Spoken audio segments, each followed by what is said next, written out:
કે આપણે પહેલું ચેપ્ટર છે ગંદા પાણીના નમૂનાના પ્રકાર, કે જેના મેનલી 5 માર્ક્સ છે. તો આપણે આ ચેપ્ટર પહેલાં ડિટેલમાં જોઈએ.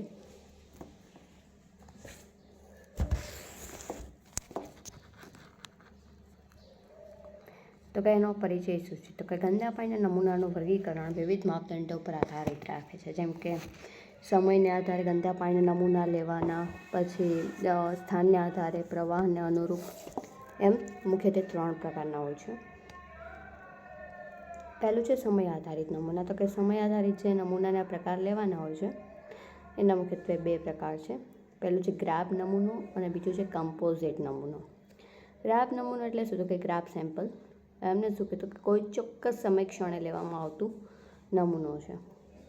એટલે કે ગ્રાફ નમૂનો છે કોઈ ચોક્કસ સમયે લેવામાં આવે છે. માનો કે કોઈ છે સેમ્પલ, એને સવારના સમયે તમે લ્યો છો, બપોરના સમયે લ્યો છો કે સાંજના સમયે લ્યો છો, એમ ટૂંકમાં એ સમય ઉપર આધાર રાખે છે.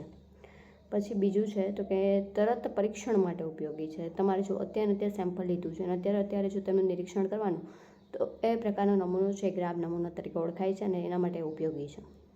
હવે ગ્રાફ નમૂના છે તો કે એમાં કઈ બાબતો છે એની તપાસ થઈ શકે છે. તો કે એક તો એમની સ્વચ્છતા કેટલી છે, એની પ્યુરિટી કેટલી છે, એમાં બીઓડી કેવું છે. બીઓડી એટલે શું થાય? તો કે બાયોલોજિકલ ઓક્સિજન ડિમાન્ડ. પછી છે કમ્પોઝિટ નમૂનો.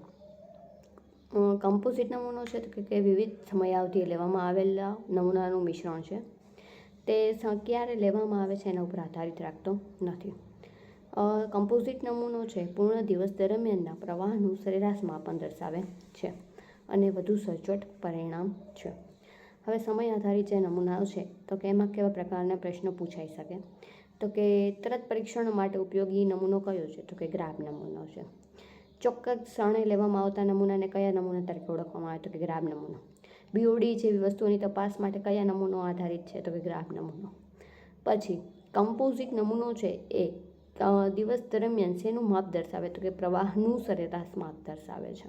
ત્યાં તમને પ્રવાહનું સરેરાશ માપ હોય, પછી બીઓડીનું સરેરાશ માપ હોય, સ્વચ્છતાનું સરેરાશ માપ હોય, આવા જુદા જુદા ઓપ્શન આપેલા હોય છે. તેમાં આન્સર આવશે પ્રવાહનું સરેરાશ માપ દર્શાવે છે. પછી સમય આધારિત નમૂનામાં વધુ સચોટ માહિતી કોણ આપે છે? તો કે કમ્પોઝિટ નમૂનો.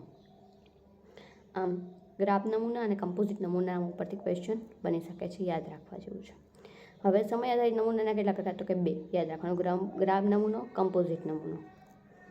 પછી આપણે જોઈએ તો કે સ્થળ આધારિત નમૂના. સ્થળ આધારિત નમૂનો છે એના 3 પ્રકાર છે: ઇન્ફ્લુએન્ટ નમૂનો, એફ્લુએન્ટ નમૂનો અને ઇન્ટરમીડિયેટ નમૂનો. ઇન્ફ્લુએન્ટ નમૂનો એટલે શું? તો કે ટ્રીટમેન્ટ પ્લાન્ટ છે એમાં જ્યારે પ્રવાહનું પાણી પ્રવેશતું હોય એની પહેલાં જે નમૂનો લેવામાં આવતો હોય કે જે અશુદ્ધ પાણી છે, એનું જે નમૂનો છે એને શું કહેવાય? તો કે ઇન્ફ્લુએન્ટ નમૂનો કહેવાય.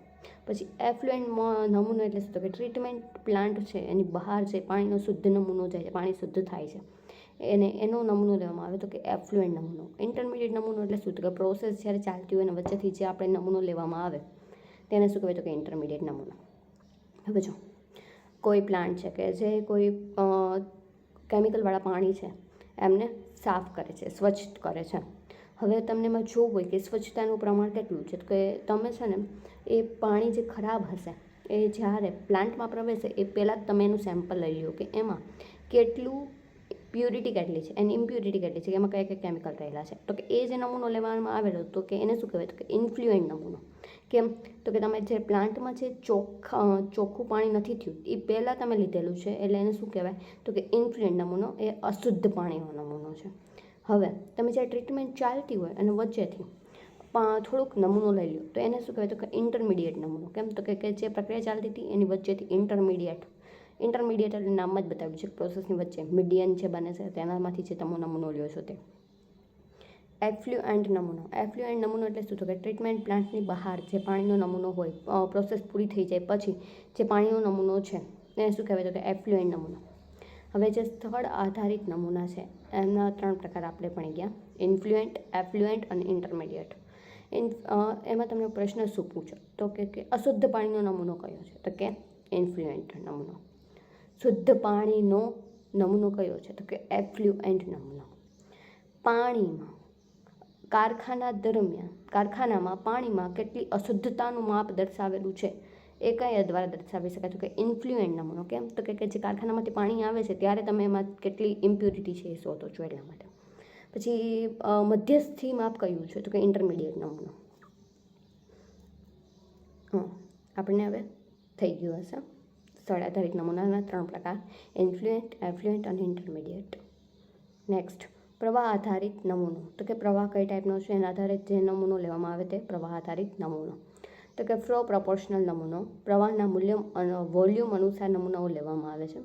વોલ્યુમ એટલે શું તો કે જે તમે વજન આધારિત, ટૂંકમાં મોટા ઉદ્યોગો અને નગરીય સીવેજ માટે ઉપયોગી છે. મોટા ઉદ્યોગો અને નગરીય સીવેજ માટે ઉપયોગી છે. પછી છે હેતુ આધારિત નમૂના. હેતુ આધારિત નમૂનાના કેટલા પ્રકાર તો કે એ 2. પહેલું છે મોનિટરિંગ નમૂનો એટલે કે નિયમિત તપાસ માટે, અને ઇન્સ્પેક્શન નમૂનો ચોકસાઈ તપાસ માટે અચાનક લેવાતા નમૂનાઓ. હેતુ આધારિતના કેટલા 2: મોનિટરિંગ નમૂનો અને ઇન્સ્પેક્શન નમૂના. આ બધું પૂછાશે કે સમય આધારિત નમૂનાના મુખ્યત્વે કેટલા પ્રકાર છે તો કે 2. પછી સ્થળ આધારિત નમૂનાના કેટલા પ્રકાર છે તો કે 3. પછી હેતુ આધારિત નમૂનાના કેટલા પ્રકાર છે તો કે 2. નમૂનાની વિશેષ તકેદારીમાં શું રાખવું જોઈએ તો કે સફાઈવાળી બોટલમાં તેમને તો રાખવા જોઈએ, કારણ કે જો બોટલ જ નહીં હોય સરખી અને તમે એમાં જે નમૂનો લ્યો તો ઓબ્વિયસલી એમનું છે તમે પ્યુરિફિકેશન પ્યોરલી તમે જાણી શકો નહીં. યોગ્ય રાસાયણિક પ્રિઝર્વેટિવ વાપરવા. પ્રિઝર્વેટિવનો ઉપયોગ કરવામાં આવે કારણ કે નમૂનાને વધારે ટાઈમ સુધી સાચવી રખાય. તાપમાન નિયંત્રણ. તાપમાન કેટલું રાખવાનું તો કે 4 ડિગ્રી સેલ્સિયસ. હવે જો 4 ડિગ્રી સેલ્સિયસને તમે કેલ્વિનમાં એ લોકો ટ્રાન્સફર કરીને પૂછી શકે તો 4 + 273 કરવાના એટલે શું થશે તો કે 277 કેલ્વિન. પછી છે નમૂનાના સમયગાળા. કયા સમયગાળામાં કયો નમૂનો લેવો એ વધારે ચોકસાઈ માટે કહેવાય તો કે ગ્રેબ સેમ્પલ જે છે, ગ્રેબ નમૂનો, એમનો સમયગાળો શું તો કે કોઈ ચોક્કસ સમય પર તરત લેવાતો નમૂનો છે. ક્યારે લેવાય તો કે તુરંત પરીક્ષણ માટે, તાત્કાલિક પ્રદૂષણ તપાસવા માટે, ખાસ ઘટનાઓ માટે. તાત્કાલિક પ્રદૂષણ તપાસવા માટે કયો નમૂનો ઉપયોગી છે તો કે ગ્રેબ સેમ્પલ. પછી છે કમ્પોઝિટ સેમ્પલ. 24 કલાકના અંતરે જો ચોક્કસ સમયગાળા માટે લેવામાં આવે તો એને કેવું કે કમ્પોઝિટ સેમ્પલ કહેવાય. એનો ઉપયોગ ક્યાં થાય તો કે સરેરાશ પ્રદૂષણ જે છે એને જાણવા માટે કમ્પોઝિટ સેમ્પલ ઉપયોગી છે અને વધુ સચોટ પરિણામ આપે છે. સામાન્ય નમૂનાનો સમય કેટલો હોય છે? સામાન્ય રીતે લેવાતો નમૂનો છે એ 9 વાગ્યાથી લઈને 12 વાગ્યાની વચ્ચે લેવામાં આવે છે. Most IMP question. સામાન્ય રીતે લેવાતો નમૂનાનો સમયગાળો કયો તો કે 9 થી 12 વાગ્યાની વચ્ચે. ઉદ્યોગના શિફ્ટ મુજબ પણ નમૂનો લેવામાં આવે છે અને ઋતુ પ્રમાણે માળખું બદલવામાં આવે છે. નમૂનાના ઉપકરણો કયા કયા છે તો કે પહેલું છે સેમ્પલિંગ બોટલ. સેમ્પલિંગ બોટલ છે એમાં શું આવશે તો કે BOD માટે કાચ અને અન્ય માટે પ્લાસ્ટિક. પછી છે ગ્રેપ સેમ્પલ. તરત નમૂના લેવા માટે શું હોય છે તો કે ગ્રેપ સેમ્પલ. પછી કમ્પોઝિટ સેમ્પલ તો કે લાંબા સમયગાળા માટે નમૂનાઓને સાચવવા માટે. પછી છે ડીપ સ્ટિક અથવા તો બેલ ડીપર.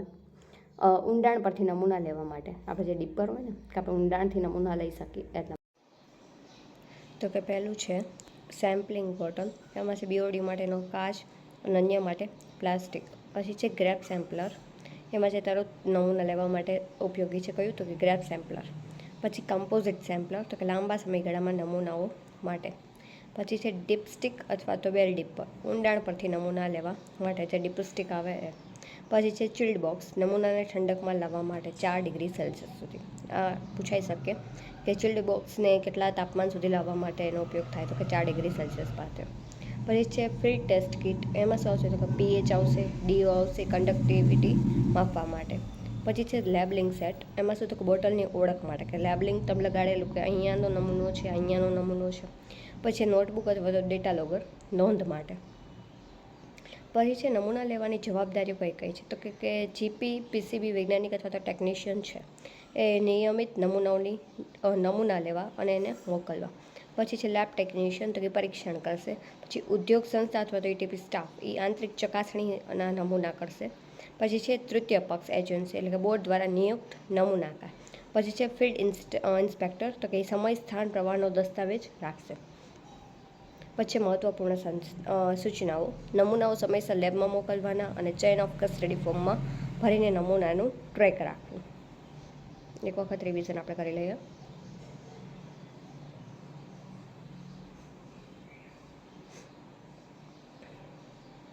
તો કે ગંદા પાણીના નમૂનાના વર્ગીકરણ માટે કયા કયા 3 છે? તો કે સમય આધારિત હોય, સ્થાન આધારિત હોય અને પ્રવાહ આધારિત હોય. સમય આધારિત હોય તો ગ્રાફ નમૂના અને કમ્પોઝિટ નમૂના. ગ્રાફ નમૂના છે એ તરત જો પરીક્ષણ કરવાનું હોય તો ઉપયોગી છે. કમ્પોઝિટ નમૂના છે એ આખા દિવસ દરમિયાન સરેરાશ પ્રવાહ દર્શાવે છે. પછી સ્થળ આધારિત, એમાં છે ઇન્ફ્લુએન્ટ, એફ્લુએન્ટ અને ઇન્ટરમીડિયેટ. ઇન્ફ્લુએન્ટ શું છે? તો કે ટ્રીટમેન્ટ પ્લાન્ટમાં પ્રવેશતા પહેલાં પાણીનો નમૂનો. એફ્લુએન્ટ ટ્રીટમેન્ટ પછી બહાર નીકળતો નમૂનો. ઇન્ટરમીડિયેટ એટલે શું? તો કે પ્રોસેસની વચ્ચે જે લેવામાં આવે એ. પ્રવાહ આધારિતમાં એક છે ફ્લો પ્રોસેસર નમૂનો. હેતુ આધારિતમાં 2, મોનિટરિંગ અને ઇન્સ્પેક્શન. મોનિટરિંગ શું છે? તો કે નિયમિત તપાસ માટે, અને ઇન્સ્પેક્શન નમૂના શું? તો કે ચોકસાઈથી તપાસ માટે અચાનક લેવાતા નમૂના. પ્રવાહ આધારિતમાં ફ્લો પ્રપોર્શન. આ તો આવી ગયું. પછી તકેદારીઓ, 4 ડિગ્રી સેલ્સિયસ સફાઈવાળી બોટલમાં રાખવાના, યોગ્ય રાસાયણિક પ્રિઝર્વેટિવ ઉપયોગી, નિયમિત સમયગાળામાં ગ્રેપ સેમ્પલ અને કમ્પોઝિટ સેમ્પલ. પછી નમૂનાના સમય 9 વાગ્યાથી 12 વાગ્યા સુધી, અને શું કહેવાય તો કે એ ઋતુ ઉપર આધાર રાખે. નમૂના ઉપકરણો આપણે જોઈ ગયા બધા. પછી એની જવાબદારી અને મહત્ત્વપૂર્ણ સૂચનાઓ. ખૂબ નાનું અને ઇઝી ચેપ્ટર છે. ચેપ્ટર 1, 5 માર્ક્સ કેરી કરે. Thank you. Thank you.